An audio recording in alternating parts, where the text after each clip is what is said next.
Adobe Audition has two modes, accessible by clicking on the waveform or multitrack buttons here at the top, or by double-clicking to open an audio file or multitrack session in the Files panel.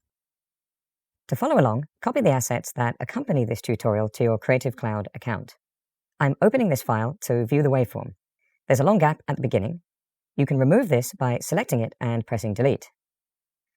You can also selectively increase or lower the amplitude of an audio file by choosing the part you want to adjust and adjusting the level. Effects can be applied one at a time by selecting them in the Effects menu.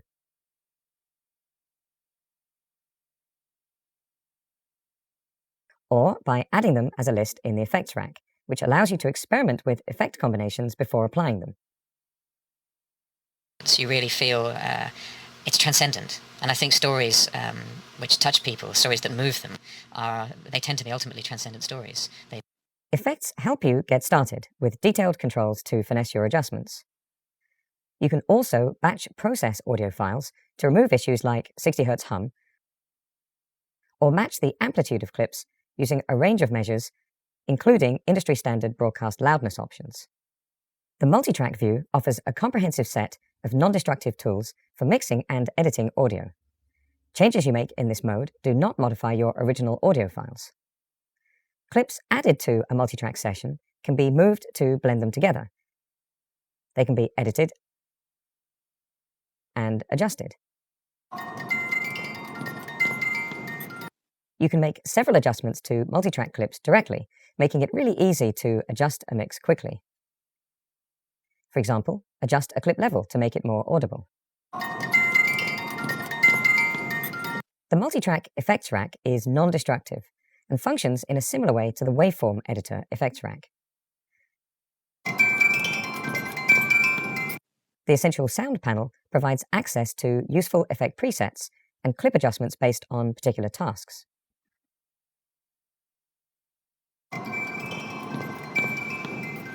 Audition has a number of panels, each providing different functionality.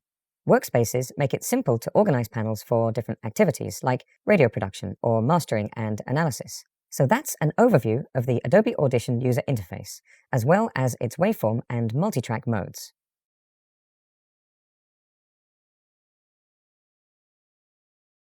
Adobe Audition provides comprehensive tools to record, edit, and apply effects to audio files. There's a difference between opening a file in Audition and importing one. When you open a file, it's added to the Files panel and opened in the Editor panel. When you import a file, it's added to the Files panel without opening it in the Editor. To follow along, copy the assets that accompany this tutorial to your Creative Cloud account. You can import files by clicking the button, double-clicking in a blank area in the Files panel, or even by dragging them directly from Windows Explorer or the Finder in macOS. To make a recording from a USB microphone or built-in microphone, first create an audio file. You can leave the other settings at their default values in the new Audio File dialog box. Click the Record button to begin recording. This is a new voiceover created with Adobe Audition. A waveform display shows audio amplitude over time, going from left to right. The taller the waveform, the louder the sound. You can zoom in and out using the navigator at the top of the Editor panel. Change the overall volume using the HUD control. Apply similar adjustments to parts of your audio by making a selection first.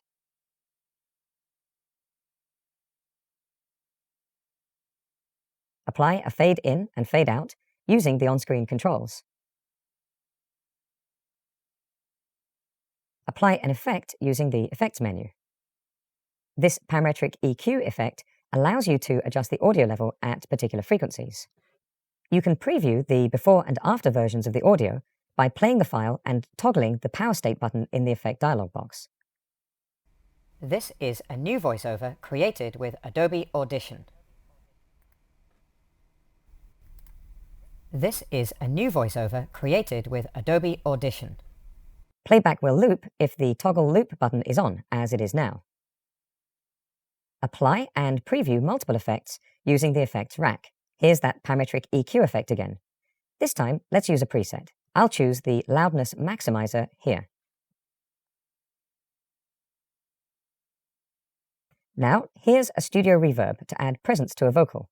I'll select Room Ambience 2 this time. You can preview up to 16 effects.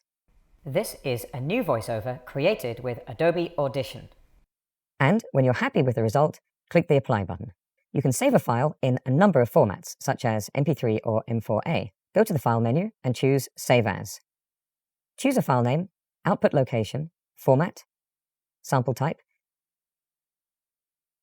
and format settings, and click OK. A new file is created with the effects you applied incorporated into it. So that's how you record a sample audio track. Change the volume, apply a fade-in and fade-out effect, add a studio reverb, and then save your edited audio file.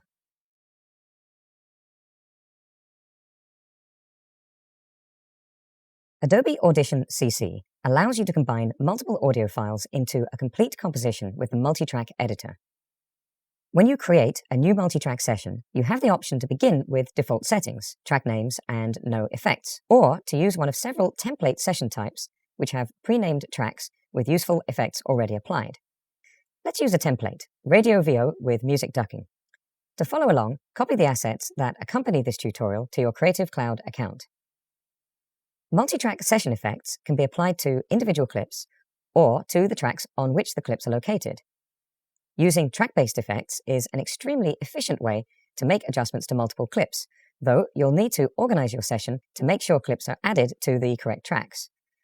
In this template session, tracks are named to make it easier to organize your session. In this case, add music to the music track and lower the track level to about -18 dB, because it's likely to be generally too loud otherwise. The music track already has an effect applied called Dynamics Processing, which is pre-configured to reduce the audio level for clips on this track when there's audio on the voiceover track. This is called music ducking.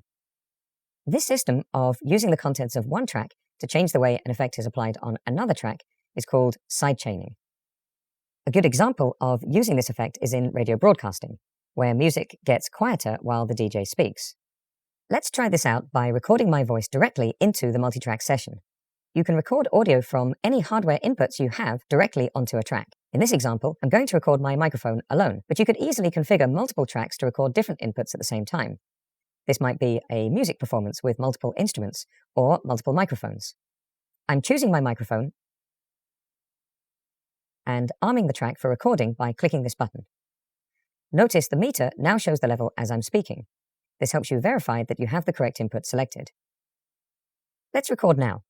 Because the voiceover track is armed for recording, when I click the record button at the bottom of the editor panel, new audio will be recorded onto the track. The recording begins at the location of the playhead, which is this line. This is some voiceover. You'll notice I'm leaving some gaps in my speech, because this demonstrates music ducking. Let's listen to that with the ducking now applied to the music. This is some voiceover. You'll notice I'm leaving some gaps in my speech because this demonstrates music ducking. View track effects by clicking on the Effects button. If the music level needs to be reduced more or less, then by double-clicking on the effect name, you can change the effects in the Dynamics Processing effect. These controls change the relationship between the original audio level and the output audio level. In this case, I'm making a dramatic change to the output so you can hear a more exaggerated effect. Let's play this over again and hear how the sound changes. This is some voiceover. You'll notice I'm leaving some gaps in my speech because this demonstrates music ducking. If you don't like the way things sound, you can always go back to the Dynamics Processing effect and make further adjustments.